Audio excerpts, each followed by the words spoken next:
Akmang sasalakayin ni Vegeta si Goku, ngunit bago pa niya ito magawa, huminto ang kanyang katawan na halos hindi namamalayan dahil napagtanto niyang may kakaiba kay Goku. Hindi alam ni Goku kung bakit tumigil si Vegeta.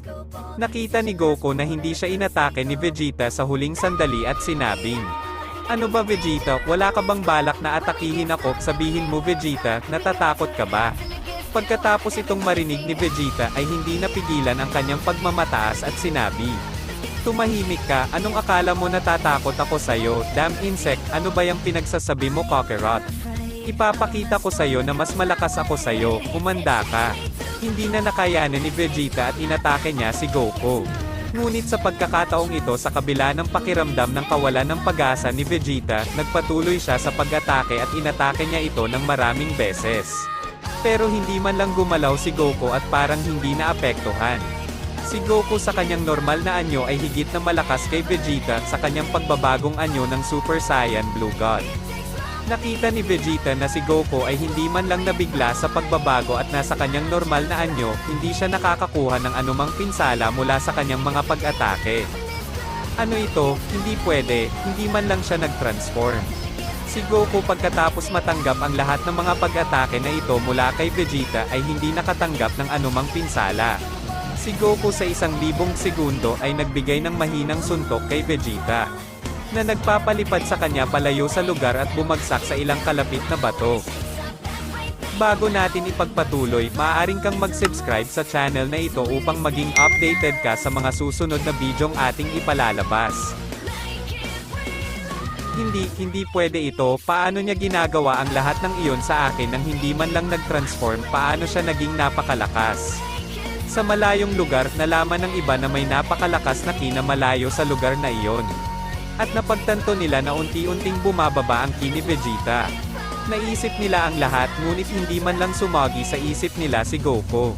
Ngunit nagbago ang kanilang mga muka nang dumating sila sa lugar at nakita ang isang sugatang Vegeta habang nasa harapan niya si Goku. Teka, hindi ito totoo, imposible. Si Goku ba? Pero paano? Patay na siya, paano siya nakaligtas ng ganoon katagal sa silid ng oras na iyon? Si Goku na nasa harap ni Vegeta ay lumingon at nakita ang mga dati niyang kaibigan na nagtaksil sa kanya. Sinubukan ni Krillin na ipaliwanag kay Goku ang lahat ngunit sinabi sa kanya ni Goku, "Tama na, wag mo na akong bigyan ng mga paliwanag, alam ko kung ano ang ginawa nyo at iyon ang dahilan kung bakit kayo magbabayad para dito." Anong pinagsasabi mo Goku, kaibigan mo pa rin kami. Mga kaibigan ko kayo noon, ngunit pinagtaksilan nyo ako pero ngayon ay basura na lang kayo sa akin. Napagtanto ni Krillin na kahit anong sabihin niya, hindi nito mababago ang makatotohanang pag-iisip ni Goku. At sinabi niya kay Vegeta, paano niya nagawa ito sa iyo, hindi mo ba siya matalo? Ano ang gagawin natin ngayon? Ang Goku na iyon ay hindi ang nakilala ko ilang taon na ang nakakaraan, ibang-iba na siya. Ewan ko ba, hindi ko kaya si Kakarot kahit ilang beses ko na siyang inatake. Hindi man lang siya nasaktan sa mga pag-atake ko. Ganoon pala, parang hindi sila nagsisi sa ginawa nila. Anyway, huli na ang lahat para magsisi hindi ba, huwag kang mag-alala, tatapusin ko sila ng napakabilis. Hindi man lang sila maghihirap kahit na deserving talaga sila. Nakita ito ni Vegeta at naisip, hindi ko hahayaang gawin ito ni Kakarot, dapat kong talunin siya sa anumang paraan, ngunit siya ay masyadong malakas, wala akong magagawa laban sa kanya, wala akong pagpipilian kundi ang subukan. Dinagdagan ni Vegeta ang lahat ng kanyang kapangyarihan at naabot ang anyo ng Blow Transformation na nangingibabaw.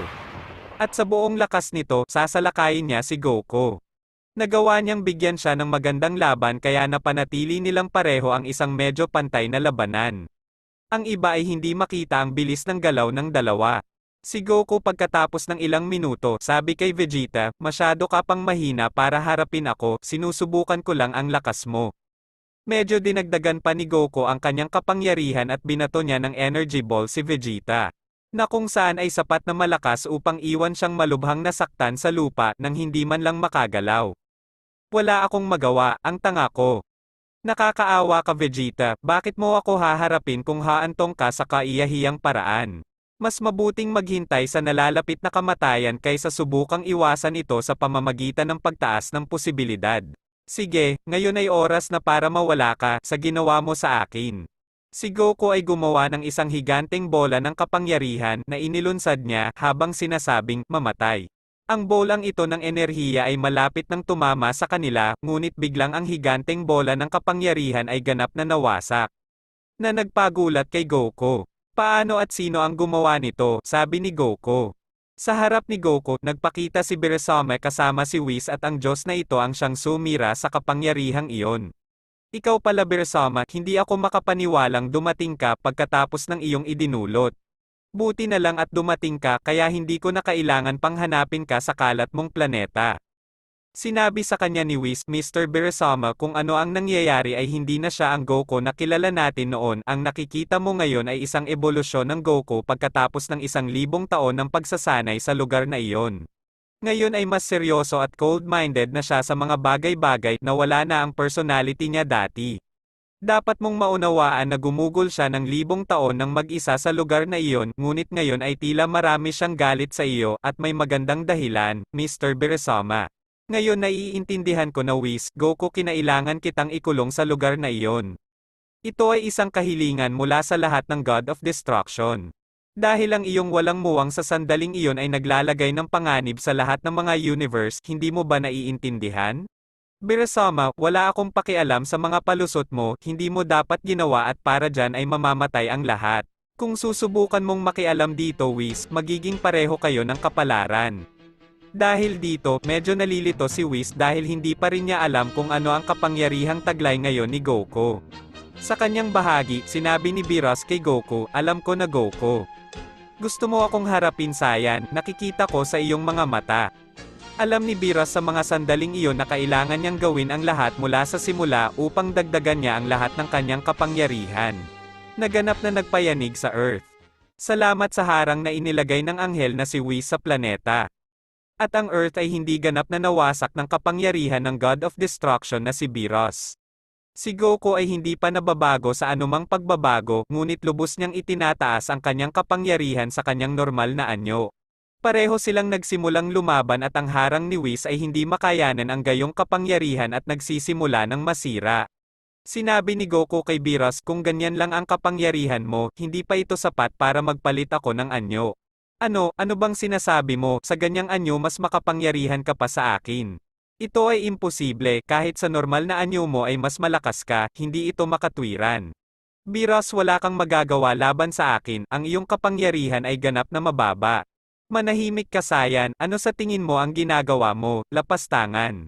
Si Beerus sa sandaling iyon ay nagalit, at nagpakawala ng napakalakas na kapangyarihan, na humantong sa ganap na pagsira sa harang ni Whis.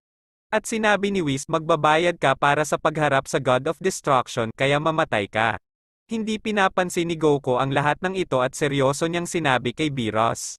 Baliw ka, para saan mo ito ginagawa, ang tanging bagay na idinudulot mo ay ang sirain ang magandang planetang ito. At para ano, upang talunin ako, ito ay isang presyo na hindi mo kayang bayaran dahil mas malakas pa rin ako sa iyo.